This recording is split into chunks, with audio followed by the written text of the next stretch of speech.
નર્મદા જિલ્લા સંકલન અને ફરિયાદ નિવારણ કમિટીની બેઠકમાં આમ આદમી પાર્ટીના ડેડિયાપાડાના ધારાસભ્ય ચૈતર વસાવાએ હાજરી આપી હતી।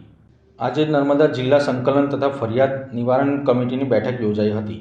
આ બેઠકમાં આમ આદમી પાર્ટીના ધારાસભ્ય ચૈતર વસાવા જિલ્લા સેવા સદન રાજપીપળા ખાતે ઉપસ્થિત રહ્યા હતા।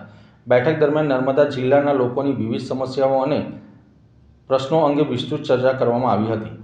બેઠક બાદ મીડિયા સમક્ષ વાત કરતા આપના ધારાસભ્ય ચૈતર વસાવાએ જણાવ્યું હતું કે બેઠકમાં નર્મદા જિલ્લામાં આવેલ આદિજાતિ સંચાલિત છાત્રાલયોમાં ફૂડ બિલ, વિદ્યાર્થીઓમાં ભણતર અને રહેવાની વ્યવસ્થાને લગતા મુદ્દાઓ પર ચર્ચા કરવામાં આવી હતી। તેમજ વન વિભાગ દ્વારા ડેડિયાપાડા વિસ્તારમાં ચાલી રહેલ ડામરના રોડના કામ અટકાવવામાં આવ્યા છે, તે તાત્કાલિક ફરી શરૂ કરવામાં આવે તેવી પણ રજૂઆત કરવામાં આવી હતી।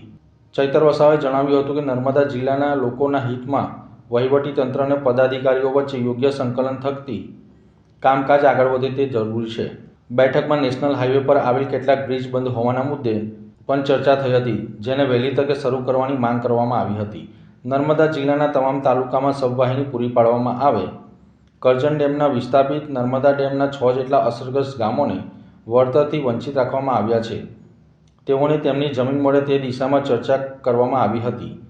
ચૈતર વસાવાએ જણાવ્યું હતું કે વન અધિકારી અધિનિયમ અંતર્ગત નર્મદા જિલ્લામાં કુલ 5360 દાવાઓ પેન્ડિંગ પડ્યા હોવાનું જણાવી આ બાબતને વિશેષ કમિટીની બેઠકમાં બોલાવી માંગ કરવામાં આવી હતી। આ ઉપરાંત એટીવીટીની બેઠક દરમિયાન જે સભ્યોને લઈને વિવાદ થયો હતો તે સભ્યની બદલી કરવામાં આવે તેવી માંગ પણ કરવામાં આવી હતી। આરોગ્ય વિભાગમાં ભરતી પ્રક્રિયામાં રહેલી ઘટ તેમજ શાળાના ઓરડાઓની અછત સહિતના મુદ્દાઓ નિવારણ માટે પણ રજૂ કરવામાં આવ્યા હતા। આ તમામ બાબતોનું નિરાકરણ લાવવા ખાતરી આપવામાં આવી હોવાનું જણાવ્યું હતું। એક તરફ સ્ટેચ્યુ ઓફ યુનિટી જેવા મોટા પ્રોજેક્ટ રાતોરાત મંજૂર થઈ જાય છે, જ્યારે વર્ષોથી ગામડાઓમાં આવન જાવન માટેના રસ્તાઓ માટે મંજૂરી આપવામાં આવતી નથી। પરિણામે અનેક રસ્તાઓના કામ અટકવામાં આવી રહ્યા છે। આ તમામ મુદ્દાઓ પર વહીવટીતંત્ર તાત્કાલિક સંકલન કરીને લોકોના હિતમાં સકારાત્મક અને ઝડપી નિર્ણય લેવાય તેવી વિનંતી બેઠકમાં કરવામાં આવી હતી। જો આ પ્રશ્નોનો યોગ્ય સમયે નિરાકરણ લાવવામાં નહીં આવે તો આવનારા સમયમાં કચેરીઓમાં ધરણા પ્રદર્શન કરવાની પણ ચીમકી ઉચ્ચારવામાં આવી હતી। આજે જિલ્લા કલેક્ટર કચેરી ખાતે જિલ્લાની સંકલન એવં ફરિયાદ નિવારણ સમિતિની બેઠક મળી।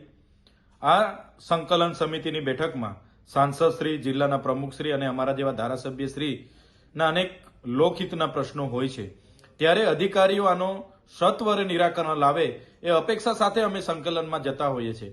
ત્યારે આજે પણ ઘણા પ્રશ્નો જે આગળની સંકલનોમાં અમે મૂક્યા હતા, છતાં એનું નિરાકરણ ન આવતા આજની સંકલનોમાં પણ અમારે મૂકવા પડ્યા છે। જેમ કે વન અધિકાર અધિનિયમ અંતર્ગત આજે પણ નર્મદા જિલ્લાના 5360 દાવાઓ પેન્ડિંગ છે। નર્મદા જિલ્લામાં ઘણા એવા ડામરના રસ્તાની કામગીરી ચાલુ હતી, બ્રિજની કામગીરી ચાલુ હતી, વન વિભાગ દ્વારા એમને અટકાવી દેવામાં આવ્યા છે, એમના સાધનો જમા લેવામાં આવ્યા છે, ત્યારે એને પણ સત્વરે ચાલુ કરવામાં આવે જેથી કરીને લોકોને હાલાકી ન પડે એની રજૂઆત આજે મેં કરી છે।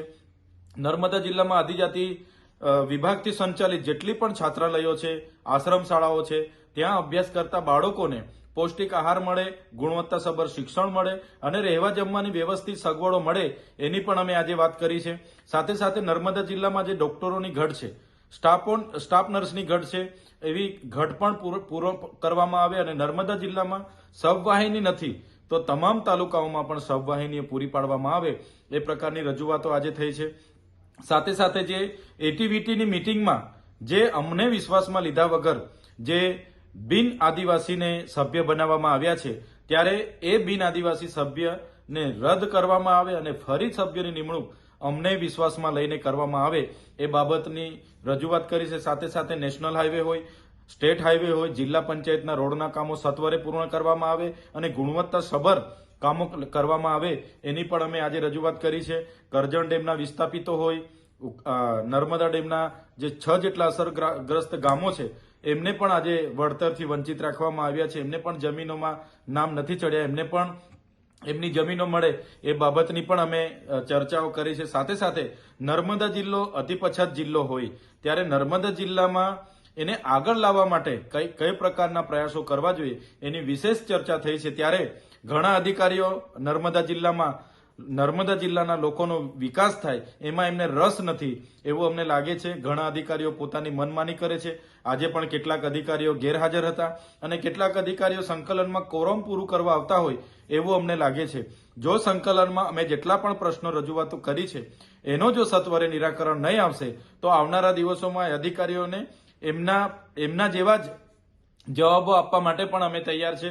એમની સામે સરકારને પણ ધ્યાન દોરીશું અને પછી પણ અમારા પ્રશ્નોનું નિરાકરણ એ અધિકારીઓ નથી લાવતા તો આવનારા દિવસોમાં એમની સામે પણ અમે મોરચો માંડીશું.